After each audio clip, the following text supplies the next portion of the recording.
களத்துக்கு 2 அடி. விஜய் கூட்டணிக்கு வந்தாலும் வராவிட்டாலும் சிக்கல் எடப்பாடி பழனிசாமிக்கு. விஜயின் பெயரை முதலமைச்சர் சொல்லவில்லை என்றாலும் தாவேகா பேச்சு இன்று சட்டமன்றத்தில் எதிரொலித்திருக்கிறது. அதைவிட முக்கியமாக தமிழகத்தின் முக்கிய எதிர்க்கட்சி தாவேகாவுக்கு ஆதரவாக சட்டமன்றத்திலேயே கருத்து கூறும் நிலைமைக்கு வந்துவிட்டார்கள். ஆனால் அதிமுக கூட்டணிக்கு விஜய் வந்தாலும் எடப்பாடிக்கு சிக்கல்தான், வராவிட்டாலும் சிக்கல்தான் என்று கருத்து கூறியிருக்கிறார் பத்திரிகையாளர் தராசு ஷியாம்.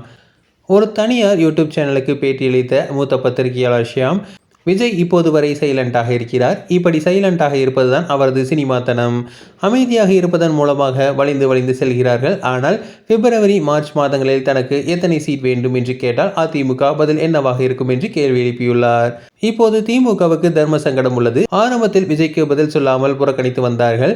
பிறகு பிரச்சனைகள் வந்துள்ள நிலையில் பதில் சொல்லாமலும் விட்டாலும் தொல்லையாகிவிடும். எனவே பதில் சொல்ல வேண்டிய கட்டாயம் திமுகவுக்கு உள்ளது. சட்டமன்றத்திலேயே இல்லாத ஒரு கட்சி நடத்தியிருந்த பிரச்சார கூட்டத்தை பற்றி இன்று சட்டமன்றம் பேச வேண்டிய நிலைமை வந்துவிட்டது.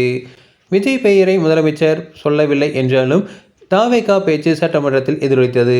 அதைவிட முக்கியமாக தமிழகத்தின் முக்கியமான எதிர்க்கட்சி தாவேகாவுக்கு ஆதரவாக சட்டமன்றத்திலேயே கருத்து கூறும் நிலைமைக்கு வந்துவிட்டார்கள். ஒருவேளை விஜய் 100 சீட் கேட்பதாக வைத்துக் கொண்டால் அதிமுக எத்தனை இடங்களில் போட்டியிடும்?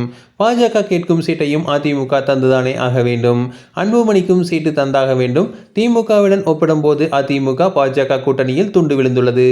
இந்த இடைவெளியை விஜய் வந்து நிறைவேற்றுவார் என்று என்டிஏ எதிர்பார்க்கிறது. ஆனால் ஒரு நடிகர் முதலாக கட்சி ஆரம்பித்துள்ள நிலையில் அவருக்கு எதிர்பார்ப்பே இயல்பாகவே அதிகரிக்கும். கரூர் சலசலப்புக்கு பிறகும் கூட தாவேகா என்ற கட்சியின் பெயர் இன்று தமிழகத்தின் மூலை முடுக்கெல்லாம் போய் சேர்ந்து விட்டது.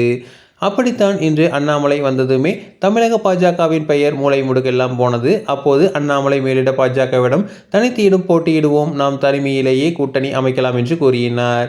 யாராக இருந்தாலும் எப்படித்தான் முடிவெடுப்பார்கள். அதுபோலத்தான் தாவேகா மூலை முடுக்கில் பரவியிருக்கும் நிலையில் விஜயும் அதுபோல முடிவெடுக்கவே செய்வார்.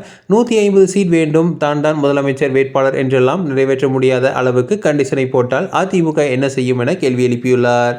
விஜய் அதிமுக, பாஜக, பாமக என்ற கூட்டணிக்கு வந்துவிட்டார் என்று வைத்துக் கொண்டால் இவர்கள் அனைவருமே சேர்ந்து 45% வாக்குகளை எடுத்தாக வேண்டும்.